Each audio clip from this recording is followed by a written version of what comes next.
Halo, apa kabar minasang? Bertemu lagi dalam perkuliahan linguistik. Kali ini tema kita masuk kepada cabang linguistik yang terakhir yaitu semantik. Atau kita belajar mengenai makna. Pada kali ini kita akan membahas mengenai makna yang terdapat di dalam kata ataupun kalimat bahasa Jepang. Nanti minasang juga akan bisa belajar mengenai relasi makna dalam bahasa Jepang seperti sinonim, antonim, dan lain sebagainya. Kemudian nanti juga minasang bisa melihat jenis-jenis makna ataupun idiom dalam bahasa Jepang. Oke minasang, silakan menyaksikan video semantik, semoga bisa dipahami dengan baik. Terima kasih. Halo minasang, bertemu lagi dalam video pembelajaran linguistik bahasa Jepang. Pada video kali ini kita akan masuk ke tema yang baru yang masih merupakan salah satu cabang linguistik yaitu semantics atau kita kenal dengan imirong. Nah, pada pelajaran semantics ini juga akan dibagi atas beberapa buah video.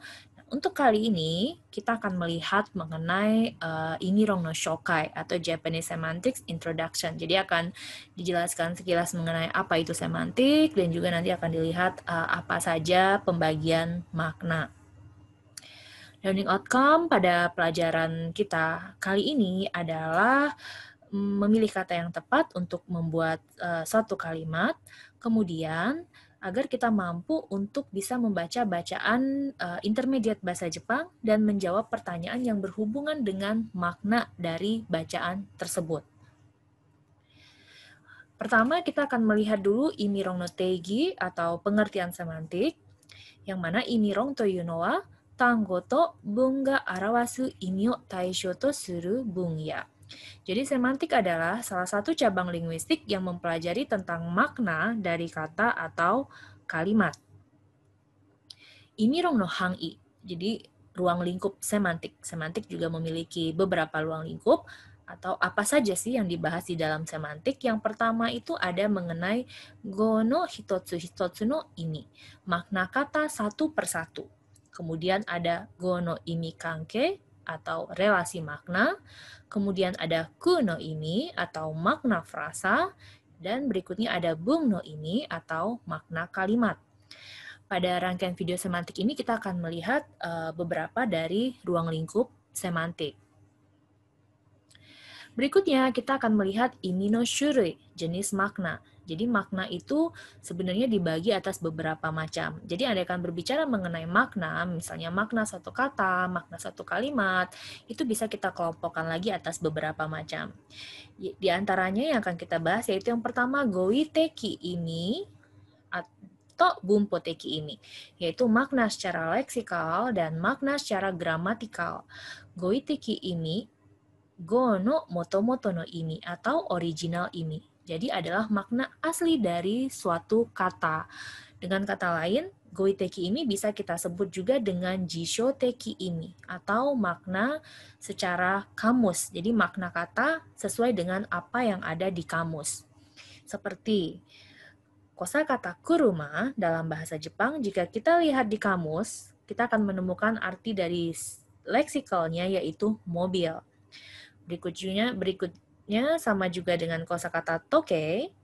Dalam kamus kita akan menemukan bahwa artinya adalah jam dan mado adalah jendela.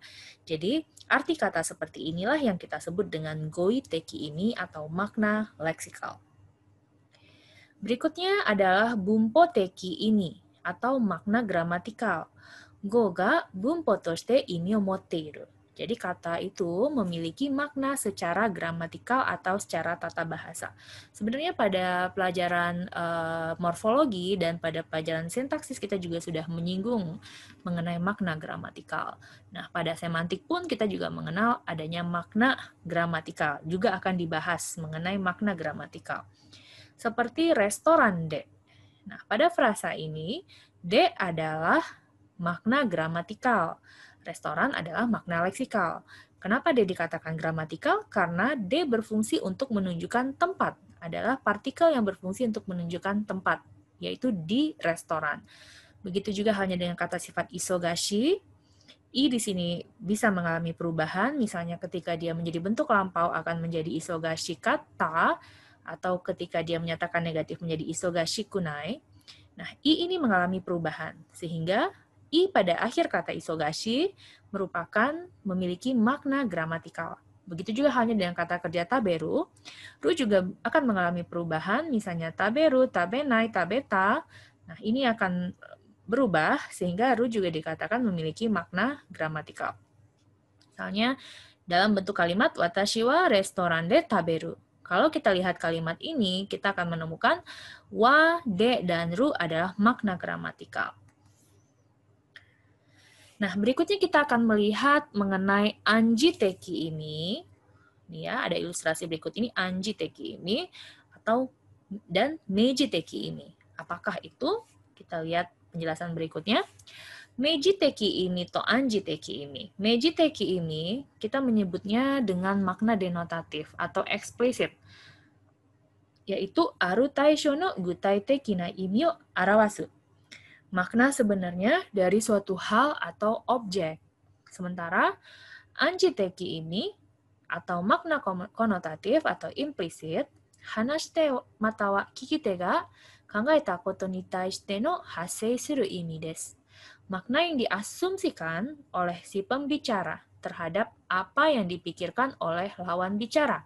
Jadi di sini diasumsikan, itu ada keywordnya ya. Jadi makna tersebut diasumsikan. Jadi berarti kalau asumsi itu belum tentu akan seperti itu, tapi baru diasumsikan, ya. Jadi itu perbedaannya antara meiji teki imi to anji teki imi. Kita bisa melihat contoh berikut ini seperti cici, ada kosakata oyaji. Cici dan oyaji sebenarnya artinya bisa sama, ya, memiliki arti meiji teki imi-nya, makna yang jelasnya adalah ayah, ya. Tapi dia juga memiliki makna secara tersirat, ya, yaitu tadi anji teki ini atau konotatif. Bisa kalau cici itu memiliki formal imeji, jadi kesannya lebih formal. Sementara kalau oyaji itu stashi imeji, jadi kesannya lebih akrab. Jadi untuk kosakata ayah, cici, dan oyaji, itu dari segi makna denotatifnya, itu artinya adalah ayah, tapi dia memiliki makna konotasi yang berbeda. Ada formal dan ada kesannya akrab. Berikutnya sama juga halnya dengan kosakata di bawah ini, ada keshoshitsu, ada benjo. Jadi dua kata ini orang akan mengerti kalau itu artinya adalah kamar kecil. Tapi kalau dilihat dari segi makna konotatifnya, keshoshitsu ini lebih memberikan kirei na imeji. Image-nya lebih kirei, lebih bersih. Sementara kalau benjo itu memberikan makna konotasi yang kitanai imeji. Jadi kesannya lebih kotor. Walaupun sama-sama menunjukkan makna denotasi atau meiji teki ini adalah kamar kecil. Tapi dia bisa membersihkan dua persepsi ketika menunjukkan makna konotatif, yaitu kirei na imeji dan kitanai imeji. Kalau kita lihat mengenai makna denotatif dan konotasi, sebenarnya dalam bahasa Jepang ada dua perbedaan berikut ini. Meiji teki chishiki, ya. Jadi kalau dilihat dari segi chishiki, pengetahuan, jadi bukan hanya kata saja, tapi untuk denotatif dan konotatif itu bisa dilihat dari segi pengetahuan, apakah itu kotoba de setsume dekiru. Jadi kalau denotatif itu bisa dijelaskan dengan kosakata. Jadi dia memiliki peraturan, seperti dalam kalimat nani kao shiteiru hito, ya ikimono ni wa ga ga tsukunda. Ya, jadi kalau pengetahuan secara denotasi itu lebih bisa dijabarkan karena ada peraturannya. Misalkan kalimat ini menggunakan partikel ga karena menunjukkan subjek atau menggunakan partikel o karena menunjukkan objek. Itu adalah rurunya atau peraturannya. Nah, itu disebut juga dengan meiji teki. Jadi pengetahuan secara denotatif atau yang real. Nah, kemudian ada juga yang anji teki chishiki. Ya, jadi anji teki chishiki di sini maksudnya adalah segala sesuatu yang tidak bisa dijelaskan dengan kata-kata atau setsume ga dekinai ga tidak bisa dijelaskan tapi bisa dirasakan. Kankaku teki ni wakatteiru. Itulah yang kita sebut dengan konotatif, ya, anji teki. Di sini bisa dilihat pada kodomo no nichijou kaiwa. Jadi mereka mengilustrasikan dengan percakapan sehari anak-anak, yaitu merupakan Anji Tekichi Shiki. Kenapa? Karena mereka bisa paham, tapi kadang tidak bisa dijelaskan dengan kata-kata.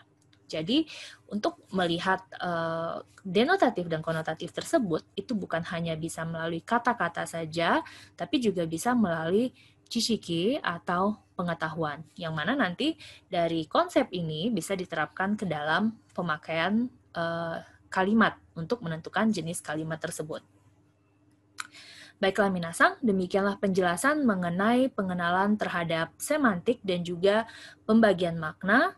Apabila minasang masih kurang paham, mungkin bisa didengarkan kembali video ini.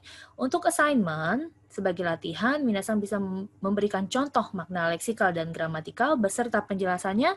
Kemudian, coba juga mencari makna denotasi dan konotasi dalam bahasa Jepang beserta penjelasannya. Diharapkan dengan demikian, minasang bisa lebih memahami penggunaan masing-masing makna ini. Baiklah minasang, demikianlah video kita pada kali ini. Sampai bertemu lagi pada video selanjutnya. Terima kasih. Oke minasang, bagaimana setelah menonton serangkaian video semantik tadi? Apakah menjadi lebih paham mengenai makna dalam bahasa Jepang? Oke, saya harap setelah menonton video tadi, minasang bisa lebih paham lagi bagaimana klasifikasi makna dalam bahasa Jepang, jenis-jenis makna dalam bahasa Jepang, dan juga penggunaannya baik dalam percakapan ataupun dalam bahasa tulisan. Oke, sampai ketemu lagi pada video linguistik selanjutnya. Sampai jumpa!